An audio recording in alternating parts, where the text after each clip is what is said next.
Hey guys, Kevin Cleary here with a knife video for you. Today I want to talk about the top 5 knives that you really need to try if you haven't yet. Now these are popular knives, they're really well loved, so maybe you have, but I'm sure there's going to be quite a few people out there that have not been able to pick one of these up yet. And so I think this is a great way to just kind of get you started off checking out some cool knives. And then if you don't like them, you can always sell them. These all hold their value reasonably well. But at least if you think you're into knives or you want to start collecting knives or you want to sort of get into the hobby, these are definitely knives to check out. Before I get into the list though, I want to ask you guys a question in preparation for another video that I want to do shortly in the next couple weeks or so, and that is the top 5 most underrated knives. So if there's a knife that you have and you love that you think deserves more credit than it gets, please go ahead and list that in the comments below. I've got a few on my list already and I'm working on that. So please go ahead and share with me the knives that you feel like are most underrated, that are just absolutely amazing and no one seems to notice, or they don't seem to be as popular as they should be. Okay, so there you go. Let's go ahead and get into the top 5 knives that you really need to check out if you haven't. What I'll do at the end is a couple sort of honorable mentions. So let's get started. This knife is one that you probably thought would be on this list.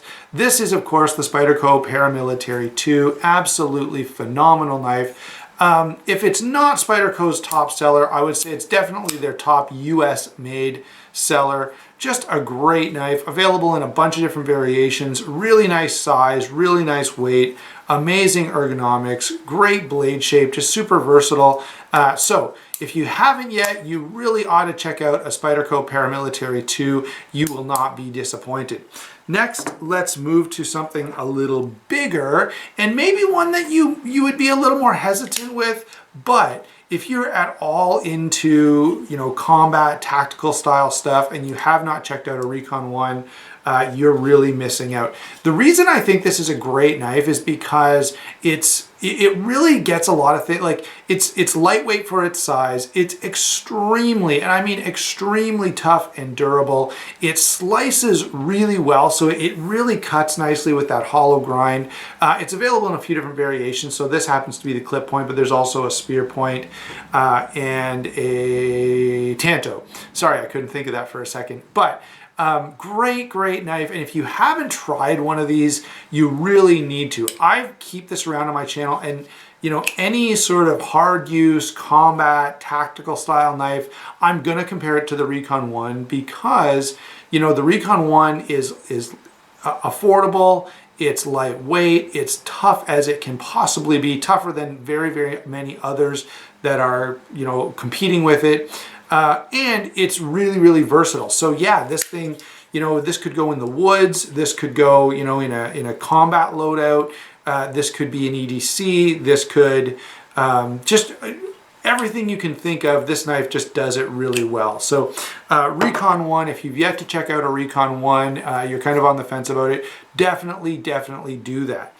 Okay, number 1, number 2, number 3 now. Number 3 is one that probably a lot of people have checked out, but our Ontario Rat Model 1. Now the thing that might put some people off is it's kind of an odd looking knife, or it can be perceived that way. But if you're looking at if you're looking at anything in that sort of budget category, like if you're looking at a Spyderco Tenacious, if you're looking at any of the knives built overseas, Senremu or Gonzo or any of those, if you're looking at anything in that budget category and you haven't at least considered a Rat Model 1, you really need to. This knife really shows, as one of the best examples, I think, what you can get for your dollar out there, and it just is totally outstanding. Okay, and so if you haven't tried a Rat Model 1 and you've got other knives, this is definitely one to put on the buy it sooner rather than later list. Okay, really worth checking out. Now the next 2, I didn't want to make this just for folders, guys, even though I like folders and I mostly focus on folders. I've got a couple of knives here. Next up is the SE. Now this is the SE6, but this is sort of standing in for, the SE 3, 4, 6, those ones are the ones that I feel like are the most versatile, the most widely usable. And the 6 probably captures that even more so than the 3 or the 4. Okay, the size on this is good. Okay, you can do some light chopping, but it's still a knife. It still slices really well. This is going to do anything that you need to do around camp. You know, if you're hiking, it's a great option.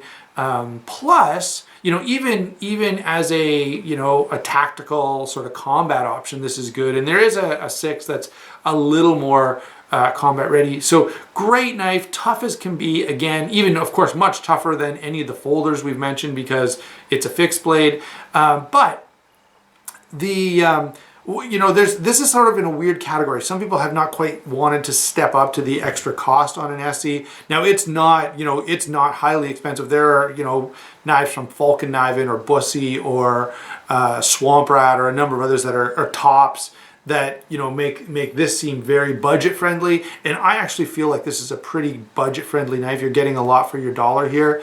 And so if you haven't tried an SE, you know, 3, 4, 6, the 5 is a little more, you know, it's designed for a specific purpose. The Hungless, again, designed for a specific purpose.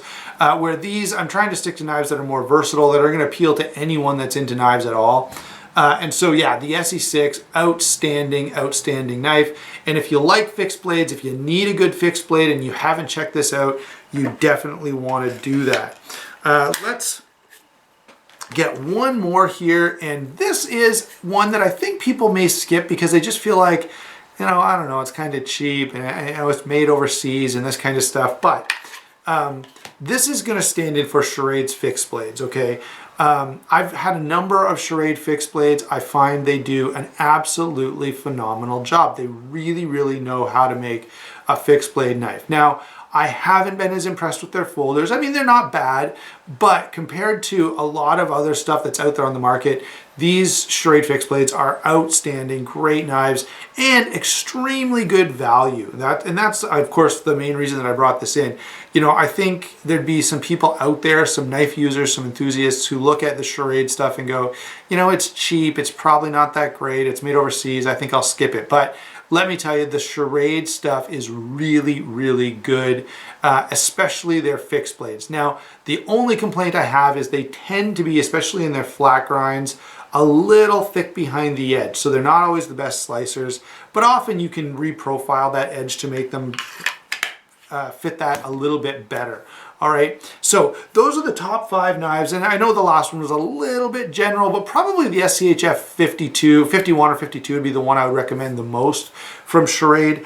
Now, I want to throw in a couple of extras that I didn't put them on this list because they're quite expensive, but if you're making that transition, you know, you've been collecting more budget stuff and you want to get into something really, really good, or maybe you're starting to get into something really good or moving that direction with your collection, you really want to check out, I think, a Sebenza 21 or 25 and an XM18.